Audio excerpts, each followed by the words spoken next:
Hey, greetings, friends. Jacque Howard here, and welcome to Trenton 365 Community Calendar. Today's going to be a little bit different, but I encourage you to grab yourself a writing utensil and a piece of paper and take yourself some notes, and then make sure you follow up with some of the names that are going to get dropped in this conversation. As always, a reminder that you can catch the Trenton 365 show via WIMG 1300 AM, New Jersey's oldest radio station, as well as WPHY, which is broadcast in Mercer County and Camden County, New Jersey, as well as in Philadelphia County in Pennsylvania.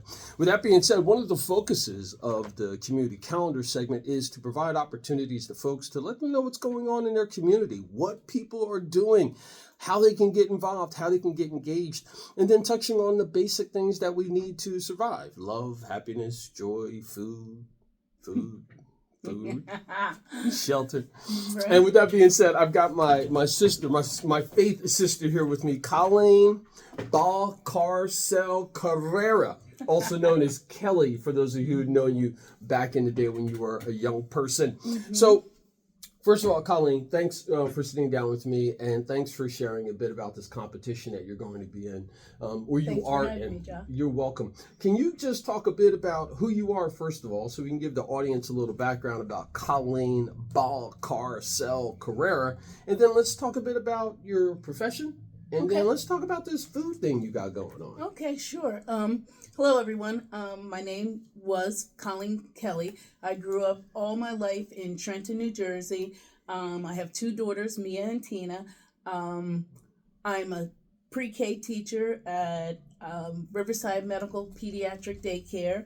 I'm a teacher for special needs children right now, but I've always been a pre-K teacher for over 20 years. I went to undergraduate school at Stockton State University in Pomona, New Jersey. I have a BA in psychology, and I got my teaching degree at the College of New Jersey. From when, after I got my BA, I went alternate route to become a teacher. So I also worked as a counselor for adults too, but my passion is children. Mm-hmm. So. And I want to say here that your passion for children is evident in your service here at Westminster, and then also in the community as well, as far as being available to teach, right. Always willing to be a helping hand, right. To offer up services, and then also sharing your information, your knowledge, and your wisdom. So thank you for being an educator. And big shout out to the educators out there who are doing likewise, who are really doing lots of different things as far as helping to develop our next generations. So thank you for that. Right. And that's how I know Jacque from Westminster Presbyterian, where I'm a deacon and a Sunday school teacher. Yep. And big up to Westminster Presbyterian Church, because here at Westminster Presbyterian Church in Trenton, New Jersey, 1140 Greenwood Avenue, our call is to seek the shalom of the city, the peace of the city in lots of different aspects. And how we actually do that is by being engaged and having relationships with the community, but also those beyond the community, those who may not come into the doors of a faith community, but providing them the access and showing them the love of God in the way that we feel we're led. And one of those is through food. Right. So let's talk about this. We here eat. At Westminster, we eat. We have some amazing folks who cook, amazing folks who bake. There's lots of different faith traditions as well as cultural traditions that are often implemented in our gatherings and our meals. So let's talk about food and the power that it has been for you. Well, I come from, as most African American women do, I come from a long line of wonderful people who've exposed me to all different types of cuisines. My mother was a wonderful, wonderful, wonderful cook. She grew up in Wildwood, New Jersey. And my father is from North Carolina. So there was two different types of cuisines. My mother always exposed us to different types of cuisine. We grew up watching Martha Stewart and Julia Childs on TV. And my father and his sister, my Aunt Mary, they were traditional Southern family. And they exposed us to Southern style cuisine. And so from my mother, she grew up north, and she grew up on a farm, which was northern farming, which is different. She canned and grew grew a garden, and my dad, he grew up sharecropping, and which was different kinds of stuff, and he grew up raising hogs and things like that. So I know about that type of cuisine. And then my mom, she canned vegetables, made her own sauce.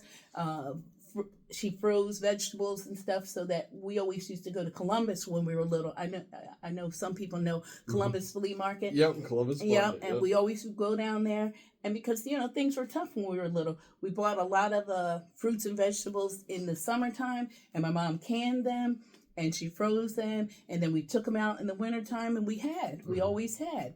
And she taught us how to, when you thought you didn't have, you had. And whenever funerals happened, my mom could whip up something. And she was a member of Wayne Avenue Baptist Church. And she was on the board where she made all the dinners and stuff for weddings and funerals.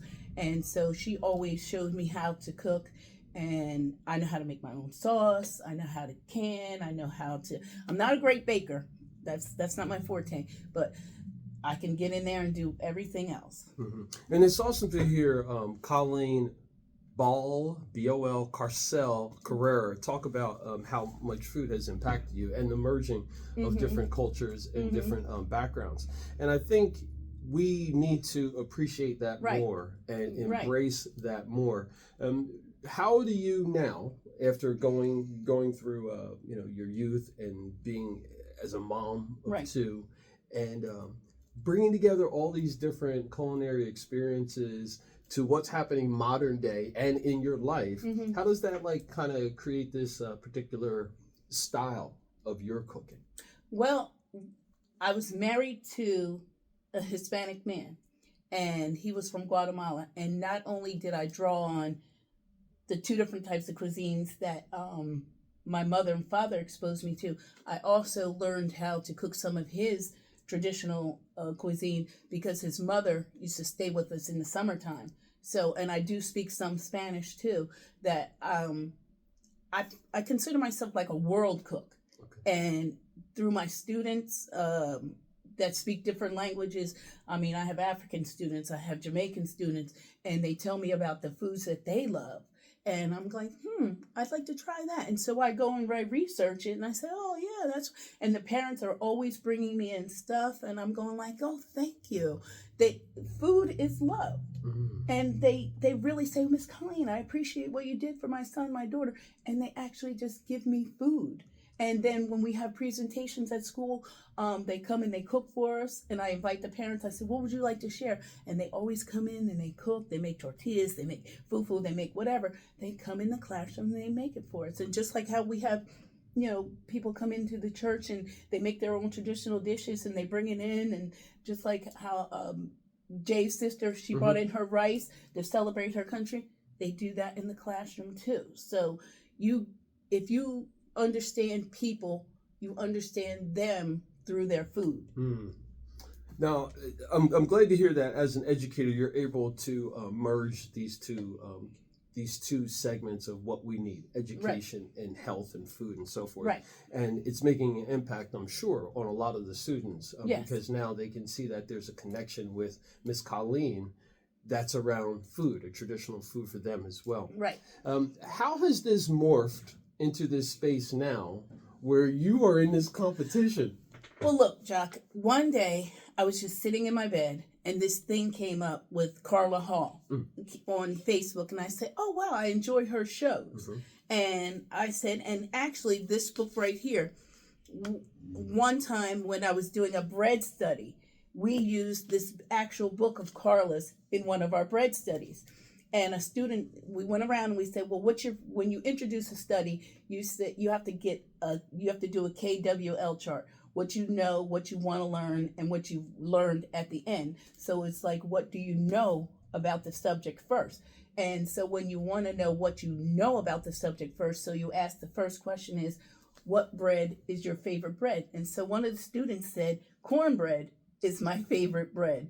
And it was around Christmas time that we were doing this study. And I happened to have seen at the library this book, and I never liked to borrow books from the library because when they're so wonderful to me, I end up buying books. Mm. So I don't want to take them back. And I know that I said, if I used it this year, I'm going to use it again. So, and sometimes when you go to the library, it might be taken out or whatever. So I end up buying the books. So I said, oh man, this book is about cornbread instead of Santa getting cookies.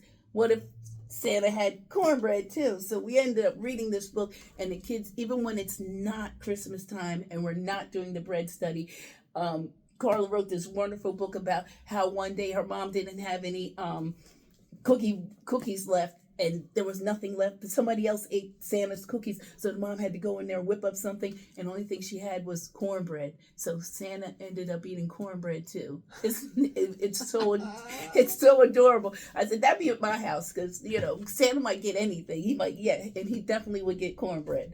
Leave it up to my dad, Santa wouldn't be getting cookies because he wasn't a sweet eater. He was a cornbread eater. So I said this is perfect.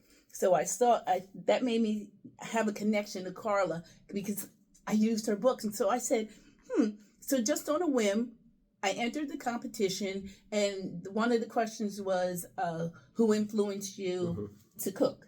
And I said, of course, my mom. And I said the same thing I just told you. My mom was a wonderful cook, and she exposed us to various cuisines.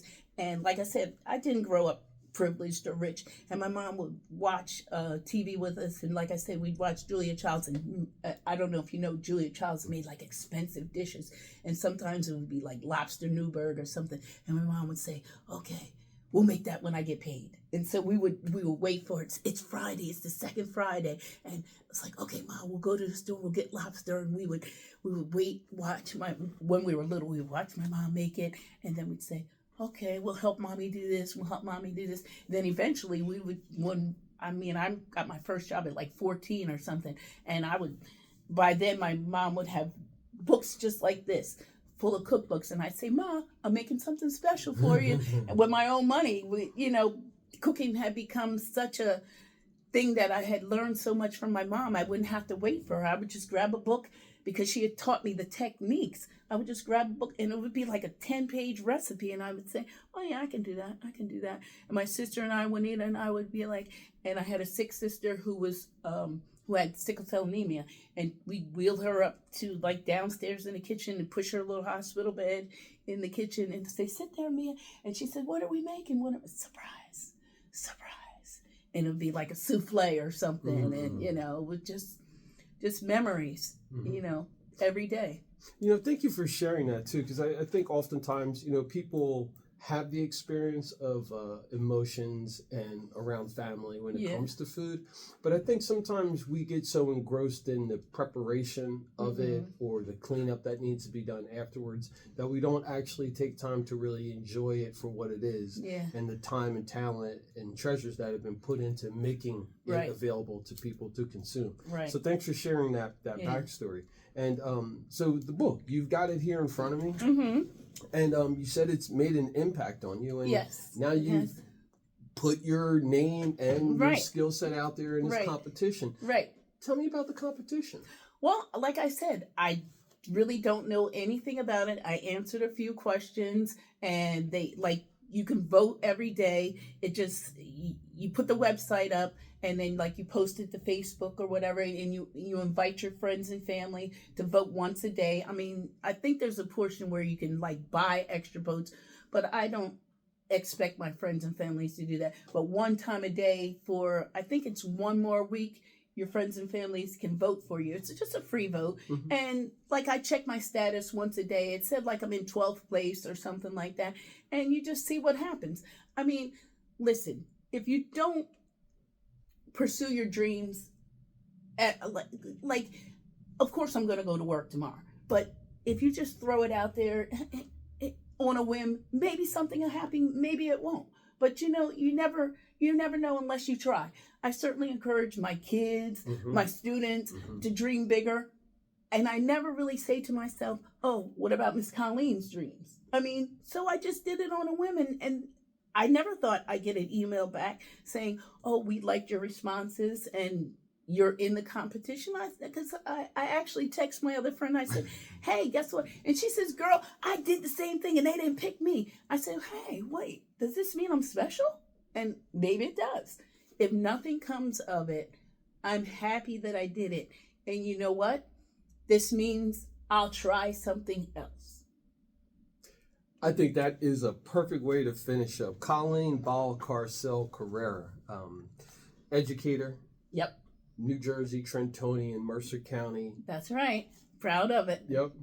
Faith leader, Mm-hmm. someone who loves to cook and to share your food. Mm-hmm. And now you're stepping out in faith to be a part of this competition, Yep. which is based upon a book that brought you some joy. Yep, it certainly did.